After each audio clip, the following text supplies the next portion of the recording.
Skeptics have said that the mark of the beast was just a myth, but with the digital ID and digital currencies that will be linked to it, it comes eerily close. If these are fully implemented and they get rid of cash, you will not be able to buy or sell anything unless you have a digital ID or wallet. And all the governments and big tech companies seem to conspire to make this a reality. Why is that? I will dive deeper into this subject and what it means for your money and most especially your freedom in this video. Hi everybody, my name is Jens Matteo and welcome to my channel. So digital IDs are being introduced all over the world right now. I mean, literally everywhere. Not only in the West, but also in the West, of course. The EU has mandated the digital ID for its member states and it's being implemented as we speak. In the UK, the digital ID is also confirmed by Prime Minister Starmer, who even said that it will be mandatory to find a job. In the USA, we have the Real ID, which is proven in government documents to be considered a stepping stone towards a digital ID. The Real ID has become mandatory for American citizens who do not have a passport to fly domestically or enter government buildings.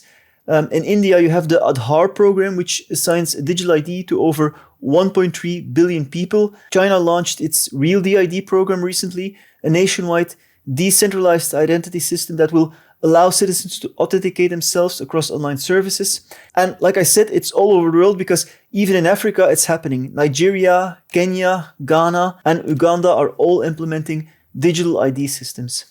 Out of 210 countries on Earth, 164 have some form of digital or electronic ID system, 93 are in the rollout stage, and 57 have these systems already running fully operational for all kinds of services. So it's obvious that it's coming everywhere. Now, why is that? Why is it suddenly rolled out all across the world in so many countries? It's because there's a deeper agenda behind this. And yes, I call it a conspiracy. You have to call it a conspiracy. There is a global force behind this. I will talk about that global force and its connection to the mark of the beast in a bit. But first, I'm going to expand on why this digital ID is such a bad idea. Well, first of all, they are introducing this digital ID because they want to combine it with digital money. That is one of the prime reasons why they are introducing the digital ID. We cannot talk about a digital ID and not talk about digital money. They are totally intertwined with each other. So here's three main reasons why the digital ID and digital money is a bad idea. First is a total loss of privacy. They will be able to track your every move. When I go to the store, for example, shopping for groceries, and I pay with cash, they cannot track me. They cannot see that I've physically been there. Cash is untraceable. With digital payments, however, they can trace your every move. And it's actually already like that. People are paying with their cards way more than they pay with cash these days. So the first step of the agenda has actually already been accomplished. But with digital money and the digital ID, this control can even get more extreme. They can create behavioral profiles based on your shopping behavior because with digital money, they can actually see what you are buying. And I've always had a problem with this war against cash because we are being treated as if we're criminals these days. These days, if you prefer cash or have a large amount of cash, they immediately treat you as a criminal. I remember going to my own bank a few years ago, wanting to deposit a few thousand euros legally, totally legal, and they started asking all kinds of weird questions. Now, this is the kind of dystopian mindset. The law-abiding citizen is turned into a suspect just because of using cash or wanting cash. It's absolute totalitarian paranoia. Yes, I agree we need to catch drug-running criminals, for example, but that needs to be done in a way that doesn't impinge on the rights and freedoms of normal citizens. And I will show you here in the next clip of Augustin Carstens, who is the head of the Bank of International Settlements in Switzerland, also called the BIS. You can see him admit that digital money is all about control. It's about tracking and they just flat out admit it. Of course, this guy doesn't appear in the news because he's like one of the not so visible people behind the scenes, but this guy is way up there. And if you're the head of the BIS, you're really high up there. And if this guy's saying something, pay attention because what he is saying is exactly their intention for control. Our analysis on CBDC, in particular for the use of general use, we tend to establish the equivalence with cash. And there is a huge difference there. For example, in cash, we don't know, for example, who's using a $100 bill today. We don't know who is using a 1,000 peso bill today. A key difference with the CBDC is that central bank will have absolute control on the rules and regulations that will determine the use of that expression of central bank liability. And also, we will have the technology to enforce that. So that's very clear, if you ask me. So on to the second reason why digital ID and digital money is a bad idea, and that is social engineering. They can reward you for compliant behavior and punish you when you engage in activities that they do not like. That's because digital money is programmable. They can actually program your money to be able to limit you to do certain things with it. They can program it so your funds can only be used for approved purposes. For example, if you buy too much alcohol, you can't. Or you want to travel beyond your region, you can't. You bought too many plane tickets, you bought too much meat, you can't. So this is total control up to the granular level of your life. This is where the Orwellian vision of these elites really comes to fruition. You will have no freedom to do anything that you want except for the freedom they allow you to have, the things they allow you to buy, and the things they allow you to do. And that is slavery. Then you're just turned into an automaton of the system, and you only get to do things that the system allows you to do. It can be used to enforce conformity and punish dissent. Did you say something the government doesn't like? Fine, we'll disable your digital ID and your means to pay with it. And they actually have already the means to do that, and they already used it. See what happened with the truckers in Canada during the trucker protest in 2022. The truckers' bank accounts were frozen, and they were not able to pay for anything. So don't think they won't use it, because actually they already have. And with the digital ID, their means of control would even get more extreme. Now, the third reason why the digital ID is a bad idea is the centralization of power and control. Central bank digital currencies would give governments direct control over citizens' wallets, bypassing private banks. Your money would actually be on a central bank account, which is directly owned by the government. For example, the European Central Bank issuing digital euros or the American Central Bank issuing digital dollars. This would give immense power to the government and erode the power of citizens. With those systems in place, it can create total financial dependency on government institutions and networks. For example, when a crisis occurs, when there's a power outage, for example, you cannot do anything with digital money. And we've seen it in Spain last year. There was a power outage all across the country and people couldn't even get gas. They were totally locked from doing anything if they didn't have cash.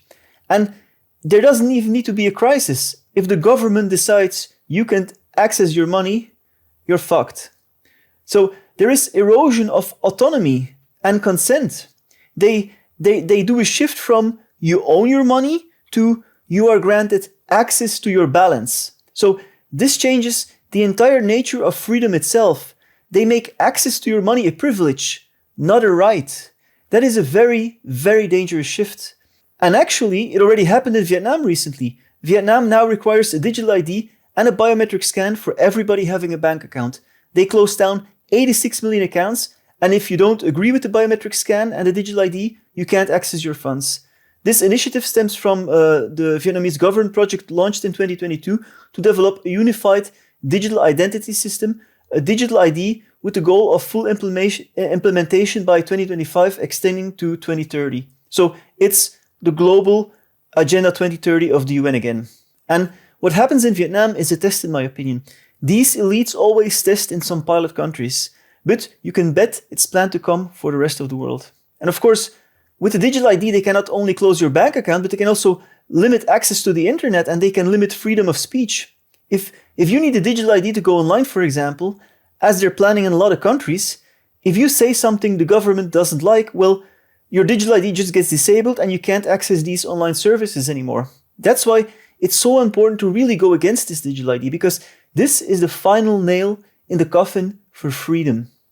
Now, there have been a lot of protests against it, which is good. For example, there was a huge protest in London in October where hundreds of thousands of people came on the street protesting against this digital ID. So it's good that there's a lot of pushback. That's some positive news around this. Now, before we go deeper into this subject and talk about the power that is behind this and how the digital ID is connected to the mark of the beast, I want to say that in these times, it is vitally important to take care of ourselves, not only physically, but also spiritually and energetically. That's why I created my 14 Days to a Higher Vibration program. It's a practical 14-day program designed to help you clear blocks and uplift your life, balance your energy, and connect to your true self, which is very important in these crazy times, in my opinion. You will be able to use the tools that you learn in this course for years to come. I use all the tools that I'm teaching in there myself on a daily and weekly basis.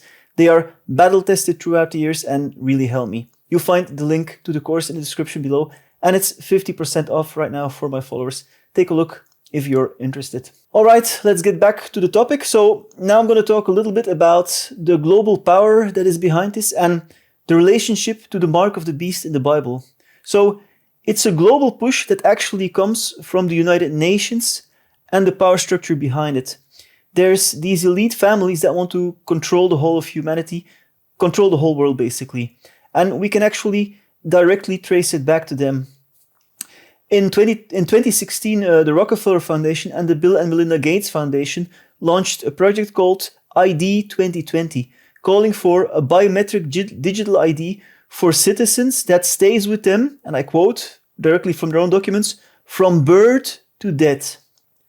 This website has since been taken offline because it got so much heat from so many conspiracy theorists, but I still have a screenshot of it when the website was still up in 2020. So they were calling for a digital ID, and it's no coincidence that the Rockefeller Foundation and Bill Gates is behind this, because they are driving this global agenda. The Rockefellers are one of these elite families behind the scenes that are part of this power structure. They are bankers involved in Chase Manhattan, for example, and at one time they were one of the richest families in the world.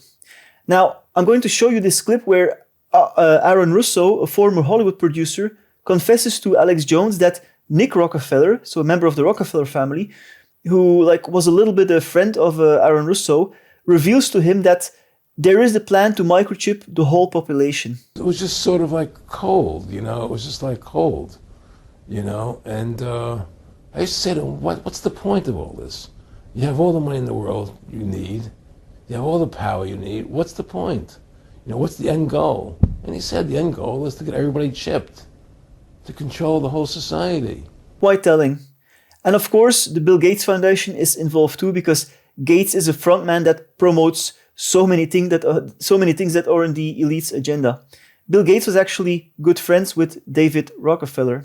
So 10 years after these people called for a digital ID, it's becoming a reality. So it's not a conspiracy theory anymore. And of course, all the puppet prime ministers repeat the same tune. Here's a clip of Keir Starmer saying that the digital ID will be mandatory. And that is why today I am announcing this government will make a new free-of-charge digital ID mandatory for the right to work by the end of this Parliament. Let me spell that out. You will not be able to work in the United Kingdom if you do not have digital ID. It's as simple as that. And here's a clip of Tony Blair, another puppet of the system, repeating the same thing. The benefits are clear. Digital ID will make our interactions with each other and with the state faster, cheaper, and more reliable. And here's the Prime Minister of Spain, Pedro Sanchez, saying that we need a digital ID to limit access to online services.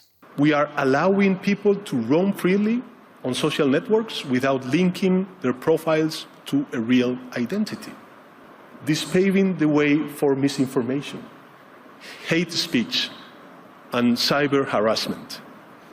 That is why I believe we must push forward the principle of pseudonymity as the functioning element of social media, and force all these platforms to link every user account to an European digital identity wallet.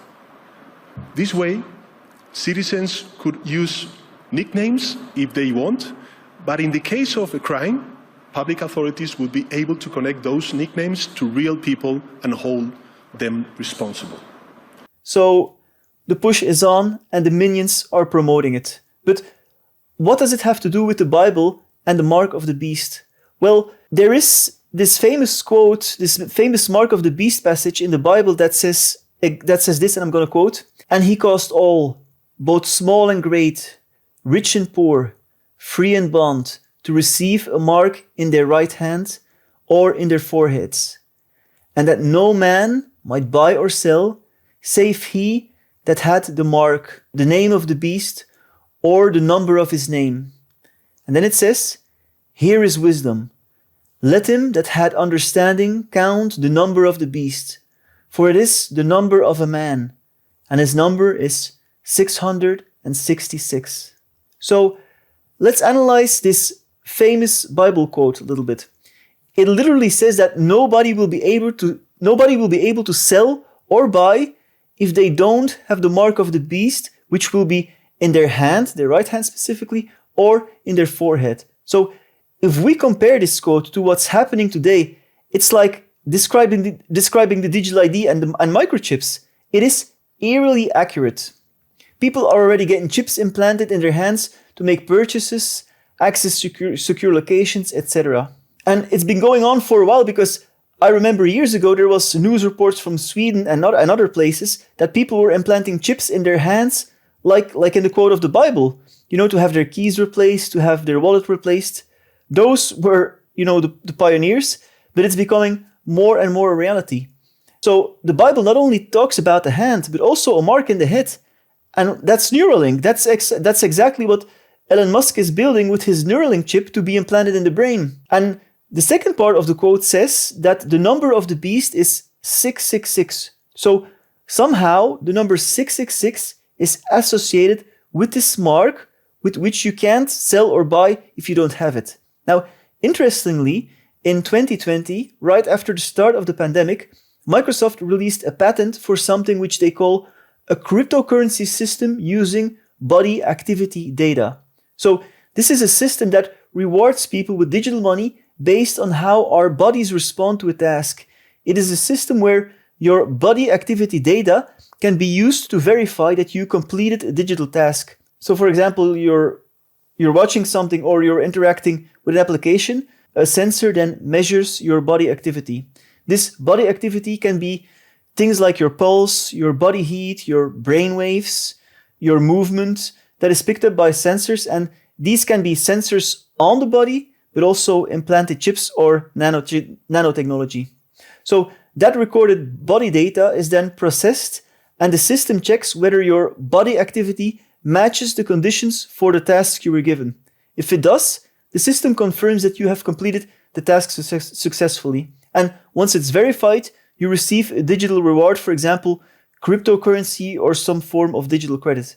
So this is the basic outline of the patent, and it's kind of scary in my opinion. It's measuring something intimate, your brain waves, your heartbeat, your bodily autonomy, to see if you completed a task.